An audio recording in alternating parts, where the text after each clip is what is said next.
Maqaabaa kan ilmaa kan hafuura qulqulluu waaqayyo tokkoon amiin.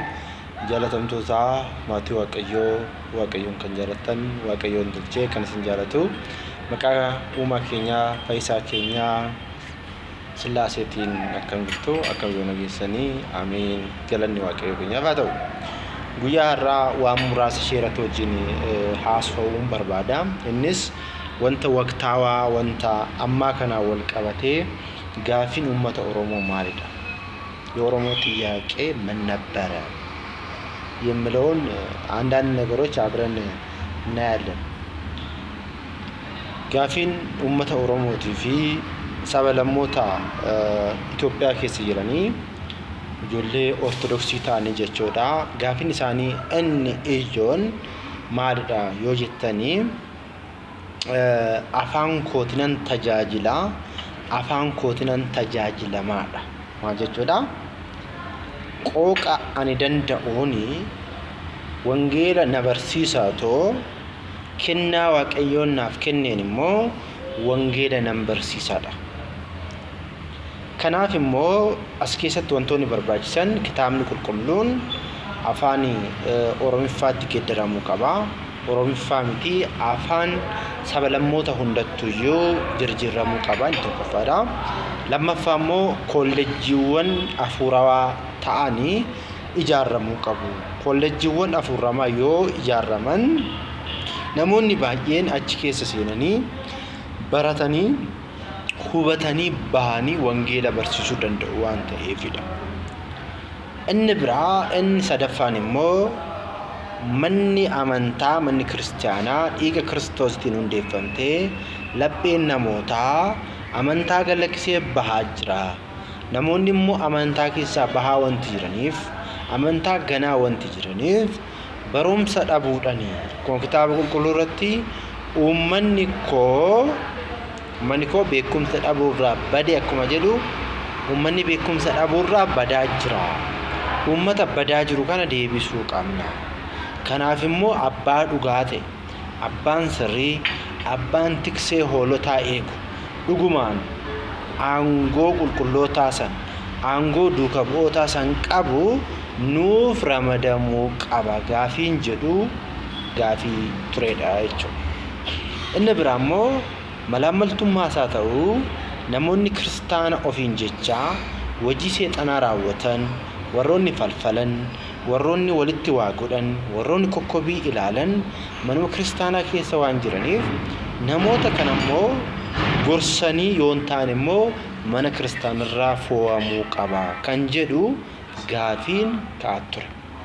Waan ajaa'ibu gaafiin kun yeroon ani yuunivarsiitii baradhu gaafiiwwan 9 Haayila Mikaa'el wajjinis taanee yeroo sanitti Qasiis Balaayilis hin jiraa. Namoota baay'ee taanee gaafiin kun akka qulqulluu Sinodoosiidhaaf dhiyaatu taasisaa turre. Qulqulluun Sinodoosis gaafii kana yerootti deebisuu waan dhabeef yerootti furmaanni waan dhabameef namoonni baay'een amantaa keessaa bahanii jiru. Namoonni baay'een bahanis mana amantaatiif diina ta'anii jiru jechuudha. Siyaasaan deemaa jiru kunis biyyattiin garamitti akka deemaa jirtu iyyuu gaafii keessa waan nama seensisaa waan jiruuf rakkooleen adda addaa mana kiristaanaatirra gahee hagnarraa wantoonni arginu kun rakkooleen arginu kun bu'aa yeroo sanaati jechuudha. Yeroo sana abboonni gaafii uummataa dhagaanii gaafii kana sirnaan osoo deebisanii jiraatanii rakkoo amma arginaa jiru kun nu mudatu ture jechuudha. Kanaaf rakkoo hundi keenya iyyuu qooddachuu qabna jechuudha. Walumaa galatti hundi keenya qooddachuu qabna. Kana keessatti hundi keenya gahee keenya bahuu qabna jennee iddoo jirrutti hundi keenya gahee keenya bahaa jirra. Keessattuu iyyuu ijoolleen ortodoksii yuunivarsiitoota yookiin yaa'ii mooraa adda addaa keessa jirtan gaheen isin bahaa turtan gahee guddaa. Har'a wangeelli ilaallu kun Oromiyaa keessatti babal'atee iddoo garaagaraatti waldaaleen hundeeffamee argaa jiru kun bu'aa yaa'ii mooratii jechuudha. Kana keessatti waldaaleen adda addaa gahee mataa isaanii bahanii jiru. Waldaan qulqullootaa, waldaan duuka bu'ootaa, waldaan ijoollee yuunivarsiitii kan jedhamu waldaaleen adda addaa gahee isaanii bahanii jiru. Gaheen isaanii kan bahanii eenyuudhaaf yoo jenne ofii isaaniitiidhaaf. Waan waaqayyoon nurratti facaase firii baasuu qabna nuti. Yoon baafne immoo borutti gaafatamnaadha jechuudha. Kana gaafiin keenya. Har'as borus gaafiin keenya ta'uu kan qabu uummata kan fayyadu tajaajila dhugaa ta'e sabni dhaga'u afaan sabni dhaga'uun wangeelli kennamuu qaba, qiddaaseen qaddasamuu qaba kan jedhu gaafii koo isa jalqabaatirraa hanga dhumaatti jirudha. Waan tokko sinaa yaadachiisu.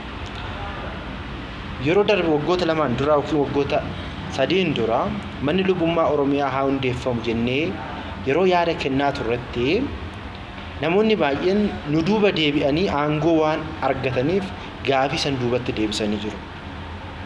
Ilaalaa yaa obboleewwan koo, gorsa kana kan dabarsaa jiru ijoollee Ortodoksii quuqama amantaa keessan qabdaniif. Namoonni gariin aangoo barbaadu, mallaqa barbaadu. Aangoo yoo argatan, mallaqa yoo argatan gaafii uummataa kana ukkaamsuudhaaf, gaafii uummataa kana gurgurachuudhaaf namoota jiranidha.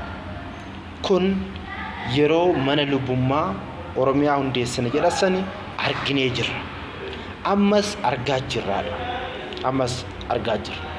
As keessatti wanti hubatamuu qabu gaafiin keenya afaan sabni dhaga'uun wangeelli haa lallabamu jenne malee nama Oromoo ta'e bichaan, nama nuti deeggarru bichaan, nama yaada keenya fudhatu bichaan nu haa tajaajilu hin jenne. Kun gaafii keenya miti. Abbaan barbaade haa dhufu, abbaan barbaade haa muddamu, abbaan sun dhugaadhaan abbaa dhugaa, abbaa gaarii, abbaa wangeelaa yoo ta'e simachuudhaaf qophiidha. Barbaadu maaliif faranjii hin taane, maaliif Gibxii hin taane, maaliif Hindaawii hin taane, maaliif Ingilizaawii hin taane? Kun dhimma keenya miti. Waa'ee sanyiidhaan wal qooduu Oromoo qulqulluudha, kun Oromoo qulqulluu miti, akkas kun yaada keenya miti. Namoonni kanaan deemtan yoo jiraatani waa lamaan miidhamtu. Inni jalqabaa Waaqayyoodhaa walitti buutu. Waaqayyoodhaa walitti buutu. Qulqulluun Phaawulos wanti dubbate maal akka ta'e ilaalaa kitaaba qulqulluudha.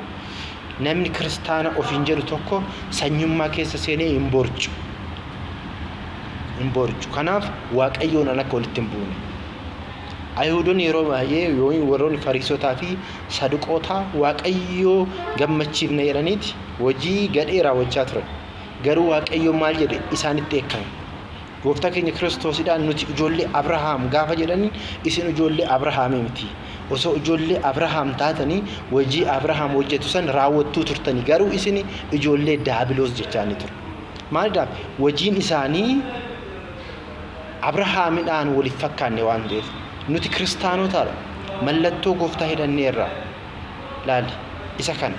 Wangeela Maatiyos boqonnaa 16 lakkoofsa 24 irratti namni na duukaa bu'uu barbaadu duraan dursee of haa ganu, fannoo koo baatee na duukaa haa bu'u kan jedhe Kiristoos fedhii isaatiif osoo hin taane dhugaadhaaf anaaf jecha sagalee kootiif jecha na duukaa haa bu'u jedhe Kiristoos. Kanaaf namoonni fedhii dhuunfaatiif aangoodhaaf jecha fiffiigaa jiran argaa jira waan ta'eef. Abboonni haa ramadamanii abboota isa wajjin haasa'uun wajjin tajaajila lafa qabsiisuun gahee keenya jechuudha. Abuna Naatnaa'el haa ta'u, Abuna Abrahaam haa ta'u, hundi isaaniitu jaalalaan dhufan taanan sagalee Waaqayyoo dhaggeeffachuudhaaf, sagalee Waaqayyoo wajjin lallabuudhaaf, hunda isaaniiyyuu simachuudhaaf nuti gahee guddaa qabna jechuudha. Kanaaf hundi keessaniyyuu wanti hubachuu qabnu maal jechuudha? Sagalee Waaqayyoo handaara biyya lafaa kana akka gahuu fi jaalala qabaachuu qabna, wal hubachuu qabna, tokkummaadhaan deddeebi'uu qabna malee sabaadhaan adda qoqqoodamuu akka hin qabne. Sabummaadhaan adda qoqqoodamne yoo ta'e gaafiin uummataas hin deebi'u, nus immoo Waaqayyoodhaan walitti buuna hin kisaarraa jechuudha. Mana kiristaanaa kan miidhuudhaaf barbaadus nu keessa seenee mana kiristaanaa miidhuu danda'a. Tokkummaa kiristaanotaa balleessuu danda'a waan ta'eef of eeggannoo haa goonu jechuudha. Keessattuyyuu barsiisaa Hayila Mikaa'el, barsiisaa Daani'el Caalaatiin naaf ga'a. Dhuguma amantaa isaanii yoo jaalatan, Waaqayyoon yoo jaalatan waan tokkummaa kiristaanotaa diiguu irratti akka hojjennu. Kana hojjetu yoo ta'e nus immoo teenyee ilaallu qaba. wal jaalachuun akkuma jirutti